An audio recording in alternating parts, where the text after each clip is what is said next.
Hello, Alisha. Welcome to 2021. It's been a good start. It's not bad, is it, so far? So far, so good. Hopefully, fingers crossed.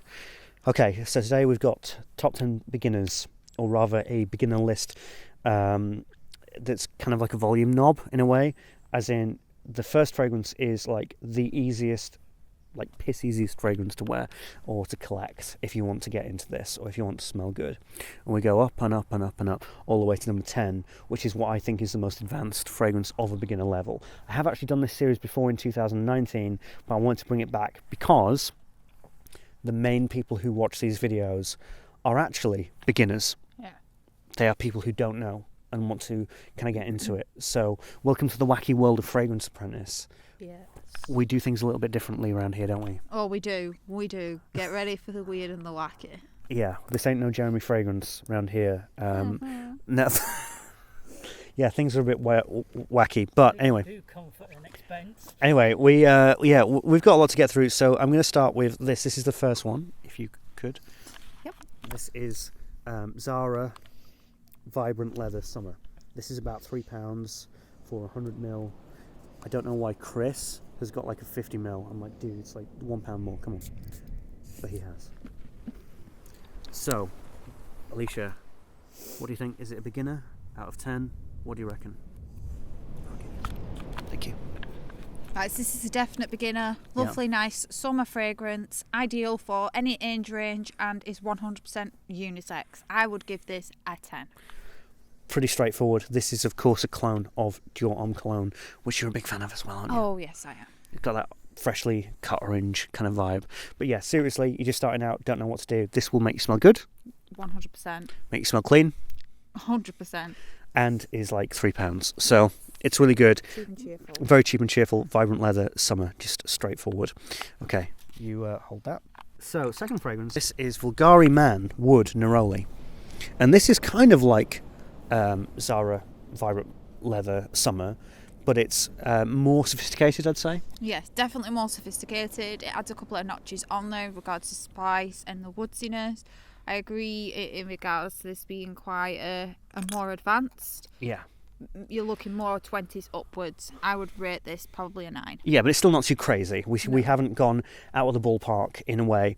This I actually has this was one of my most complimented fragrances of 2020, surprisingly. But it's because, and I think I said that in that video, should I say? There's no reason to dislike this fragrance. No, definitely not. It's beautiful all around. Yeah, so you'll get compliments, you'll get good attention. It's a great fragrance.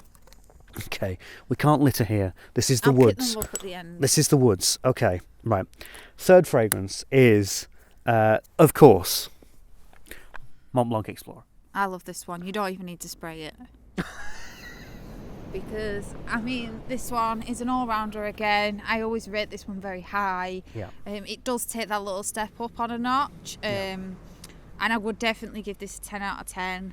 Yeah. Teenagers, upwards, even younger, doesn't matter. Yeah. If you're a beginner, give this one a try. Fabulous. Well, that's that sorted, you've been told. Anyway, so number 4 here, we're going yet again. Do I even have to spray this one? This is Prada. Prada Luna Rossa, everybody. A sort of inspired somewhat by Sauvage. Yes. But cleaner, more powdery. And this is, I don't know if we said this before, but this is a great first job fragrance. Yeah, very professional. You set in that good example when you first walk in. Would highly recommend. I would give this a 9.5. Yeah. Out of 10, just because there is some other fragrances in this that just do step up that mark a little bit. Sure, absolutely. But for me, this has actually been probably one of my most worn because in the fragrance community, we call these types of fragrances a dumb reach. As in, you've just woken up, you don't know what you're going to wear. Oh, I'll just wear Prada Luna Rossa. I did a video on this that you can see, but it's great. And if you are a beginner, a fabulous, fabulous fragrance. Okay, so we're taking it up a notch to a fragrance that I know that you're not... In fact, no, I won't do that fragrance first. I'll do this fragrance, which we talked about earlier. This is Ferragamo. UOMO. So we're now going to... This is like a great beginner autumn fragrance. Yeah, definitely believe this is a definite autumn, winter fragrance. 10 out of 10. Yeah. Beautiful, fresh, all-rounder fragrance. Yes. Very professional, very beautiful, definitely though for any age. Yeah, absolutely. This one, when I was completely blown away when I first smelt it. As you can see, I've worn quite a lot of it. It's very straightforward, very mainstream. Will definitely get you some good comments. Definitely get some good compliments. And if you're starting out and this is the first video you've seen, it's still cold, it's January, and you want something for the colder days, Ferragamo Uomo will definitely help you out. So this next fragrance is a fragrance I know you don't like. This is Mugler's Pure Tonka. You don't think this is a beginner fragrance. This is one of the only fragrances in this list, if not the only fragrance list, that we disagree with, right? Correct, yeah. I'm not a fan of this one. I think it's too far-fetched for a beginner. I think it's you're heading into more of a niche category with this because it is so spicy and so out there. Yeah. I'd probably give this a 5 out of 10 on the beginners category. Ouch. Okay, well, maybe I screwed up there. But I always think this is a very comfortable and this is, again, a winter fragrance for me. Really good. It's got some lavender in there and a bit of coffee. And I think the coffee is the thing that maybe might put people off. But I think that it's still a great thing to do. Anyway, we're going up a notch to a niche. This was your favourite fragrance in my collection. This is Salted Green Mango. I won't even have to spray it. No. I think that... Don't spray it. I've put it at this mark quite high up in the list because it's a little bit more expensive, and it's quite niche. It's definitely unique. Yeah, it's definitely unique. It's definitely beautiful. If you're looking for something that little bit different, but again, it's not going too far out of your comfort zone. This is very beautiful, fresh. Yes. Yeah, it still has that hint of saltiness. Yes. Yeah. It's a bit of crazy, but very, very beautiful. And I will give this 11 out of 10. Alisha, absolutely, you adore this, and I'm just so happy that you adore this. It is a fantastic, phenomenal niche fragrance, and I think it's the only niche fragrance in here. In fact, it is. It's the only niche fragrance I would recommend to a beginner. If you just want to spend a bit more, if you want something high quality, which this is, then definitely try and check out Salted Green Mango. And in general, if you're going to get into this as a big hobby, Prin is amazing. Yes. Yeah. This one, and I know your feelings about this one as well, this is Diesel and the Brave. Why is this a great beginner's fragrance? I think this is a great beginner's fragrance because, I mean, this was introduced to me in still my teenage adult years. Yeah. So yeah, this is a beautiful, masculine, fresh, professional fragrance. It's definitely there for anybody. I'd say probably 13 teen upwards. Absolutely. As I said, very masculine. I would give this a 10 out of 10 on the professional scale and the beginner scale. This was the first fragrance that I actually spent my own money on, and so it's got quite a special place in my heart, which I discussed in one of our other videos that we did. So it's fantastic, it's fabulous, it's great, and yeah, I mean, it was my beginner fragrance. If it wasn't for this fragrance, I wouldn't have continued. So I mean, obviously, I'm going to put this in here if that's had such an effect on me, and it obviously had such an effect on you. Mm-hmm. Okay, so number 9, I'd say this might be a little bit bizarre, but it's 1 million. And for some people, they'd be like, "Yo, this should be this should be at the beginning of your journey." But actually, this caught a few people off guard because it's so sweet, so spicy, so cinnamony, that I actually say, okay, fine, be a beginner. But if you really just want to go with something that's super safe, we've just talked about all those. This isn't as safe, even though it's a mainstream designer fragrance. This is not the safest buy in the world. Right? No, you have to have that specific part of you that is going to like the spiciness and the sweetness, because it is so quite not necessarily overpowering. No. But it's definitely there. You can definitely smell it. It's got longevity to it as well. Oh yeah, for days. Yeah, for days. You'll be trying to scrub it off. Yeah. But yeah, I'd definitely rate this a 10 out of 10 again on the beginner scale, because I think this is a good one for you to start with if you were thinking about going up on the top end maybe. Yeah. Well, I'd say so as well. It's a phenomenal fragrance, and a classic now. 1 million is a certified classic, and people do love it and adore it. And so number 10 is this one. This is an unusual choice, I think, but I have my reasons for it. I don't know if you're going to like it. Okay.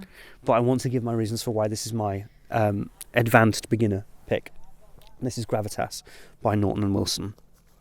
And so this is a very specific type of fragrance. It's not exactly beginnery, but it's more beginnery in the genre that it is. And this is a classic citrus fougere. This is going to smell old-fashioned. Okay. Going to smell quite retro, as you'd say. Retro. Do you know what I mean? Yeah, not your thing at all. But do you get what I mean? It's like an old school, old man kind of fragrance. Yeah, but it belongs in the bin. Okay, wow. You do know that, man, Mr. Smelly made this. Dan, Mr. Smelly made this. He's a YouTuber, he's a fellow YouTuber. I'm sorry about this, Dan. No, you have sprayed this before. And I don't think I liked it you then didn't like it then. You either. didn't like it then. Because I have No, to remember, apologise to at least Mr. Smelly. at least she's consistent, right? At least she's consistent. My reasoning for this is this. This isn't exactly a beginner fragrance necessarily, but it's a beginner fragrance for this genre of fragrance, which is an old school citrus fougere. This is an amalgamation of all those types of fragrances rolled into one, and this is your best bet for getting into this type of fragrance. Hasn't worked on Alisha, unfortunately, but it really worked on me. I think it's a phenomenal fragrance. Sorry, Dan. I mean, I'm not going to ask her to lie, obviously. Sorry, but I do think this is a wonderful fragrance, but you're not. Yeah. I'm not a fan of it, no, unfortunately not. Sorry, What? Mr. Smelly. What is your number one recommendation for a beginner fragrance from the ones that we've just sprayed? I'd say probably Zara. Yeah. Yeah, I get that I vibe. just think it's a nice, simple fragrance. You're not going in there too far. It's brilliant. I would like to recommend my salted green mango. Of course. But I do think that The prices are very different. Yeah. yeah, if you're going to start off, you want to start off with something quite cheap. Yeah. And build up your collection to something maybe a little bit more expensive. So if you've got the money, salted green mango all day. If you need to start off on a cheaper product, then yeah, Zara is definitely 100% for you. Phenomenal. I think that's fantastic. Anyway, hope that this has been an enjoyable video. Me and Alisha will probably get together during the year and do the intermediate list. Oh yeah. Which will be very exciting. But anyway, okay. Thanks so much for watching this video. Hope you enjoyed, and if you didn't get something from this video, please leave a like and subscribe, and you will be seeing more of me, at least, for a period of time. Alicia's going away for a little bit, but we shall be seeing her, I'm sure, later on in the year. Can't fucking get rid of her.